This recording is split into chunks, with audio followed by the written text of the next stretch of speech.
Terpujilah Kristus. Kembali bertemu dengan saya Pendeta Jonathan Ethel Pulalang pada hari Kamis tanggal 14 Desember tahun 2023. Mari kita minta pertolongan Roh Kudus untuk pembacaan dan pemberitaan firman Allah. Mari berdoa. Tuhan Yesus, kami mau menyampaikan firman-Mu dan mendengarkan firman-Mu. Urapilah kami semua dengan kuasa Roh-Mu yang kudus. Dan Roh Kudus memampukan kami untuk kami meyakini firman Allah dan melakukannya. Berfirmanlah karena kami sudah siap mendengarkan firman-Mu. Dalam nama Yesus kami berdoa. Amin. Mari kita baca firman Tuhan yang diambil dari Filipi pasal yang kedua ayat 12 dan 13. Firman Tuhan berkata demikian. Karena itu, tetaplah kerjakan keselamatanmu dengan takut dan gentar, karena Allah lah yang mengerjakan di dalam kamu, baik kemauan maupun pekerjaan menurut kerelaannya. Demikian firman Allah yang berbagi kita membaca, mendengar, dan melakukan firman Allah. Tema kita hari ini adalah kerjakanlah keselamatan Tuhan Yesus Kristus. Nah, saudara-saudara yang saya kasih dalam Yesus Kristus, saat seorang teman terjatuh dari sepeda dan mengalami geger otak, para dokter tidak yakin apakah ia dapat bertahan hidup. Selama beberapa hari ia berada di antara hidup dan mati. Nah, saudara-saudara yang saya kasih dalam Tuhan Kristus, muncul kabar baik. Yang pertama saat ia membuka matanya, lalu ia merespons untuk perintah-perintah sederhana yang diberikan kepadanya. Namun, setiap perkembangan kecil itu terjadi, kekhawatiran tetap ada. Seberapa jauh ia akan mengalami kemajuan daripada geger otaknya. Setelah menjalani terapi setiap hari yang melelahkannya, suaminya menjadi kecil hati.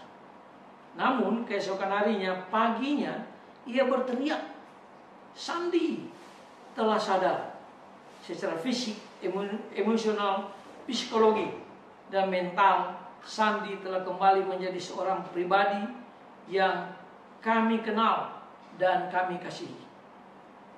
Nah, saudara-saudara saya kasih dalam Yesus Kristus, terjatuhnya Sandi mengingatkan kita akan apa yang disebut oleh para ahli teologi sebagai kejatuhan umat manusia. Jadi tadi itu Sandi jatuh itu gambaran bahwa inilah kejatuhan umat manusia. Itu dijelaskan dalam Kejadian pasal 3.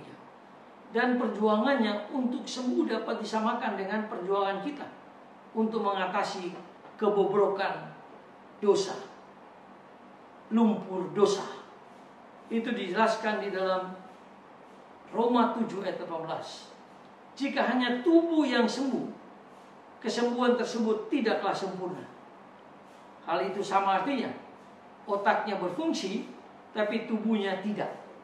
Nah, saudara-saudara yang saya kasih dalam Yesus Kristus, keutuhan berarti semua bagian bekerja bersama untuk satu tujuan, yaitu hidup sebagaimana adanya. Nah, saudara-saudara yang saya kasih dalam Yesus Kristus, Allah adalah pribadi yang menyembuhkan Sandi.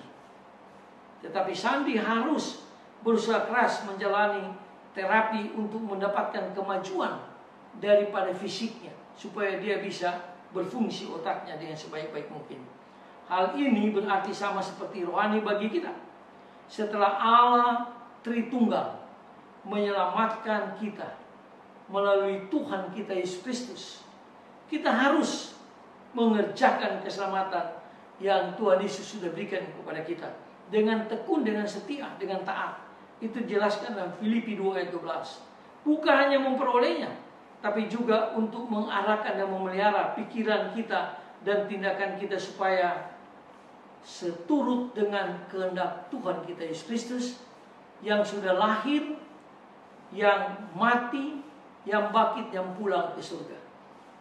Kita masih memasuki dalam Advent yang kedua, yaitu kita menyambut Natal, mempersiapkan menyambut Natal, dan mempersiapkan kerjakan keselamatan itu sampai kita menyambut kedatangan Kristus yang kedua kali untuk mengangkat kita pulang ke dalam kerajaan surga yang kekal. Mari kita tunduk kepala, kita berdoa. Tuhan, terima kasih atas keselamatan yang Tuhan sudah berikan pada kami. Tolong ya Roh Kudus supaya kami dapat mengerjakan keselamatan itu dengan sempurna, dengan baik, bagi kemuliaan Allah Tritunggal. Ampuni dosa kami Tuhan, dengarlah doa kami. Dalam kasih dan pengampunan Kristus kami berdoa. Haleluya, amin. Terpujilah Kristus, sampai kita berjumpa di kesempatan yang lain.